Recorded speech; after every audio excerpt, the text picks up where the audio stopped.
Vou trazer acho que eu prefiro chamar de estudo, mas mais do que uma pregação, acho que uma ideia para que a gente possa, de repente, discutir ou vocês possam refutar, se for o caso.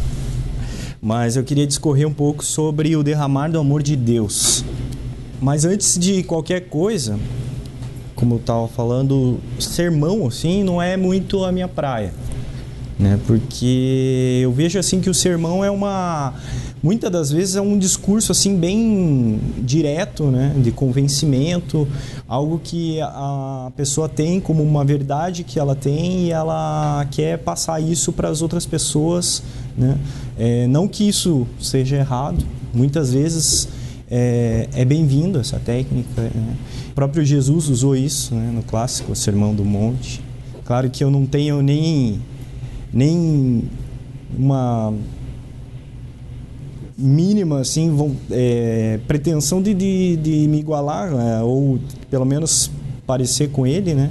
Mas é muito importante que a gente não coloque como uma doutrina algumas coisas que aconteceram especificamente naquela ocasião e tal, e não, tem que ser sempre assim. Não, a minha ideia é trazer mais uma reflexão, né? Uma reflexão sobre alguma coisa. Uma das coisas que eu quero trazer hoje é um tema que é proposto, e foi sempre proposto, né? Na Bíblia, principalmente nos discursos de Jesus. E ele vem em torno de um capítulo bem conhecido de todos, que é João 3, no versículo 16, 17 e 18. Se vocês quiserem acompanhar nas suas Bíblias, eu vou estar lendo aqui na versão NVI, do versículo 16 até o 18. João 3, de 16 a 18. Porque Deus tanto amou o mundo, que deu o seu Filho unigênito, para que todo aquele que nele crê não pereça, mas tenha a vida eterna.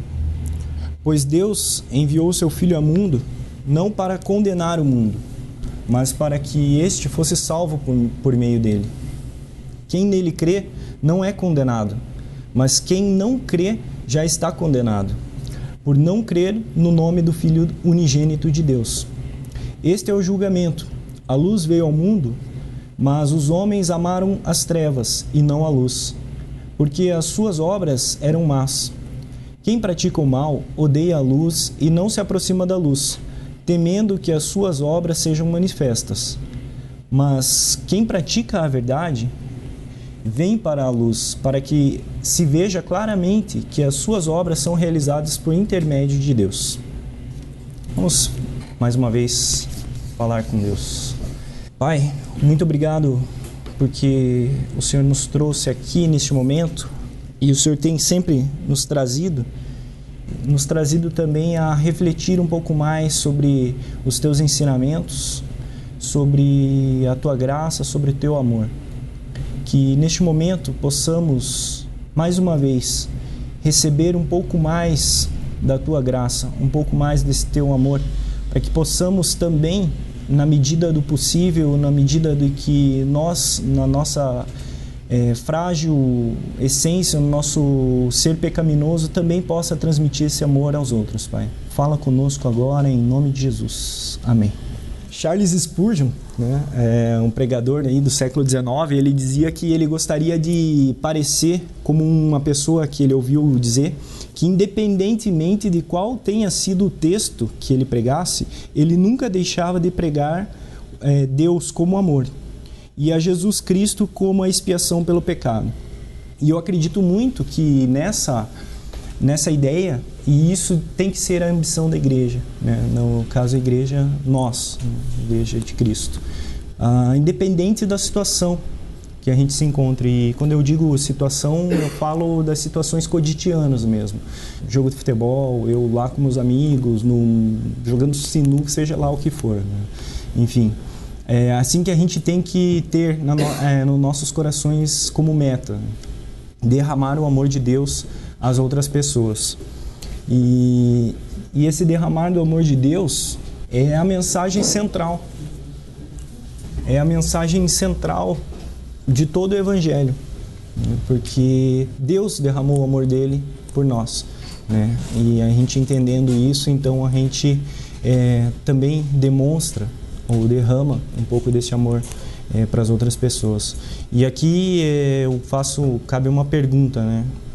Como derramar este amor? Ou ainda, o que é derramar o amor de Deus, né? Porque a gente está muito acostumado, e a maioria daqui, né, a esses jargões, né?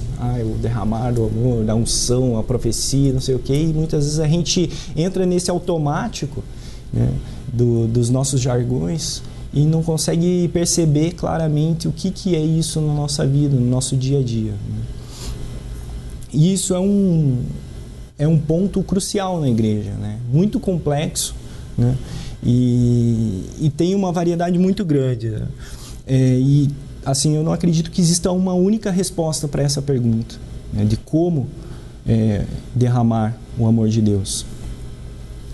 Já que a igreja é formada de pessoas diferentes, várias localidades, cada um vem de um contexto familiar totalmente diferente, cada um vem de uma realidade totalmente diferente, costuma pensar de forma diferente, né? Então eu não posso chegar e falar é X ou é Y. O derramar do amor de Deus é muito variável mesmo, varia conforme cada um, né, e cada situação. O apóstolo Paulo ele exemplifica bastante isso, né, que a igreja é formada por muitos membros, né, com diferentes funções, com diferentes pensamentos, com diferentes características. Então pode ser tanto um cuidado diferenciado que a gente pode ter para com uma outra pessoa, como pode ser o simples fato de nos percebermos como nem inferiores e nem superiores a ninguém. Então a gente começa a nos enxergar no outro. Aí eu lembro de uma pequena parte de uma música do Fernando Anitelli, do Teatro Mágico, que diz assim: sejamos também o anúncio da contracapa, mas ser a capa e ser contra a capa é a beleza da contradição. É negar-se a si mesmo. E negar-se a si mesmo, muitas vezes, é encontrar-se com Deus, com o teu Deus. Senhoras e senhores, que neste encontro que acontece agora, cada um possa se encontrar no outro e o outro num. Até porque tem horas que a gente se pergunta por que é que não se junta tudo numa coisa só. E voltando para a pergunta, talvez nem seja esta a pergunta mais importante a ser feita. Talvez uma outra pergunta seria por que nós não derramamos este amor, então, para os outros? Ou por que nós selecionamos aqueles que vão receber um pouco desse amor? Acredito que esta resposta ela esteja mais relacionada com a questão de enxergar os outros nem melhores nem piores do que nós, como eu falei. Visto que se a gente enxerga o outro melhor do que nós nos colocamos na posição de inferior. E os inferiores não podem contribuir com nada. Os inferiores não podem ajudar e sempre estão esperando duas coisas. Uma é ser menosprezado, né? Esse é o mais esperado, né? Que o outro vá nos menosprezar, nos desprezar. Então as pessoas não ajudarão a gente porque nós somos uma raça inferior, nós não merecemos ajuda, tenho o problema X, problema Y, sou de tal e tal forma, então a outra pessoa não vai querer me ajudar, então deixa quieto. Ou ainda, sendo inferior, a gente começa a depender totalmente das outras pessoas e acaba usando isso como uma muleta. A gente enxerga os outros e como simplesmente pessoas que eu posso ser ajudado e não como superiores, né? E então eu vou buscar sempre a ajuda de alguém, não vou conseguir andar com as minhas próprias pernas. Mas no caso de nós enxergarmos o outro como pior do que nós nos colocamos do outro lado dessa questão. Já que eles são inferiores, por que eu vou perder o meu tempo com quem nunca vai chegar a ser como eu. E essas duas formas de enxergar as outras pessoas é o cerne da questão. E esse cerne da questão está em mim. Como eu vejo, como eu sou perante os outros, o que eu posso receber ou o que eu tenho a oferecer. E a partir desse ponto a gente começa a enxergar os outros como iguais, a gente percebe que não há ninguém melhor nem pior do que nós, pois todos todos pecaram e carecem da glória de Deus. Está lá em Romanos 3:23. Da mesma forma como eu tenho os meus problemas, as outras pessoas também têm os seus problemas, as suas fraquezas. Às vezes as minhas fraquezas são numa área, mas das outras pessoas em outra, né? E assim um ajuda o outro, né? E um pode dar uma contribuição e pode receber e também pode contribuir, né? E dessa forma a gente vai derramando o nosso amor um pouco com os outros. O amor de Deus, que tanto a gente fala de derramar para as outras pessoas, é exatamente isso. Que a gente consiga mutuamente nos ajudar, nos suportar como, né, um suporte mesmo. Quando um necessita, a gente vai lá e ajuda. E daí esse mudar o cerne dessa questão é um processo, né? Porque daí eu tiro o foco de mim e o foco começa a ser vós, né? O foco começa a ser o outro. Então não sou eu, mas o outro. E eu começo a me preocupar com o outro. E isso não é fácil e não acontece também de um dia para a noite. Assim, agora nessa noite a gente vai fazer uma oração de libertação e todo mundo vai tirar esse foco de si próprio e vai começar a pensar nos outros. Não é assim que acontece. É algo que é difícil, né? E às vezes até doloroso, porque a todo momento, né, o nosso eu quer se manifestar, né? O nosso eu diz, puxa, esse cara é muito chato, esse cara ele vai depois ficar te pentelhando, vai ficar te ligando e não, deixe quieto. E a gente esquece que a outra pessoa tem os seus problemas, né? Tem as suas fragilidades, tem toda uma história por trás dessa forma deles de ser, né? E a gente volta a ter o nosso foco em nós mesmos, né? Em mim.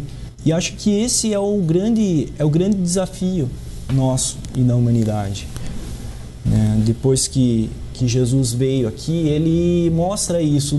O foco não é vocês, né? E a gente tem um jargão, né? É um versículo, mas virou um jargão, né?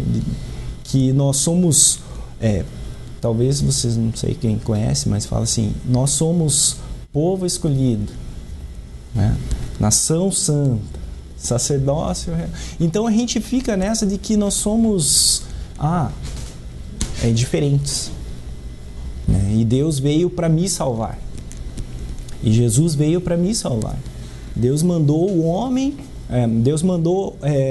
Jesus para salvar o homem, e esse homem sou eu. O foco está sempre em mim.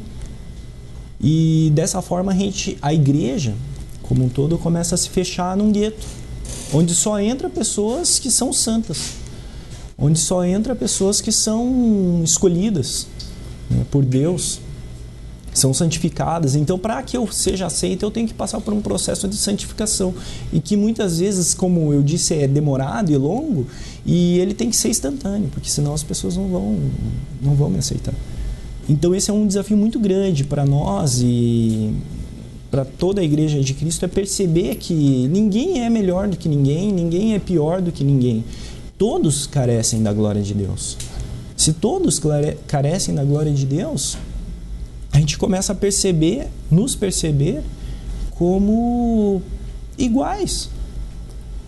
E não só aqui dentro da nossa igreja, não só dentro do nosso clã, do nosso gueto, mas toda a humanidade é igual.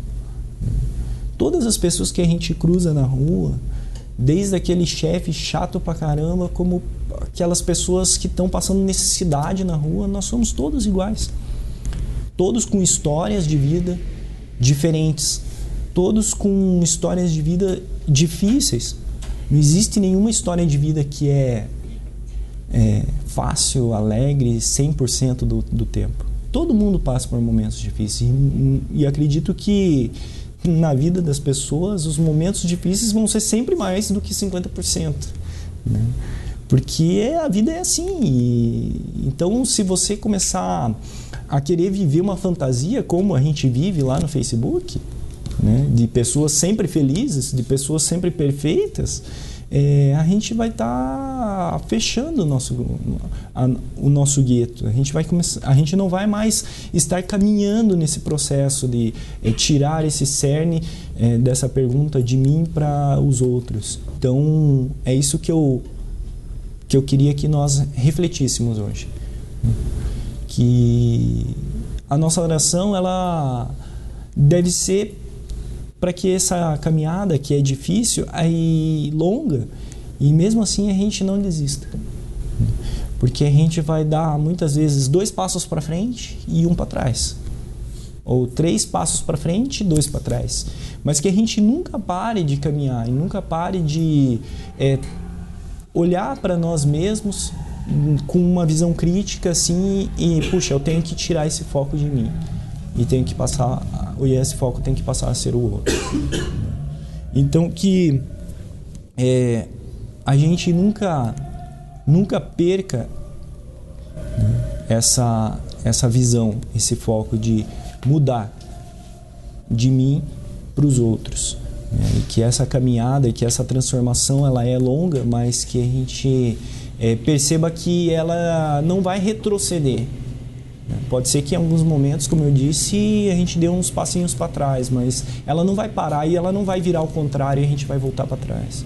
Que essa seja a nossa oração e que nós possamos estar como corpo, como igreja, crescendo nesse intuito. Até aqui.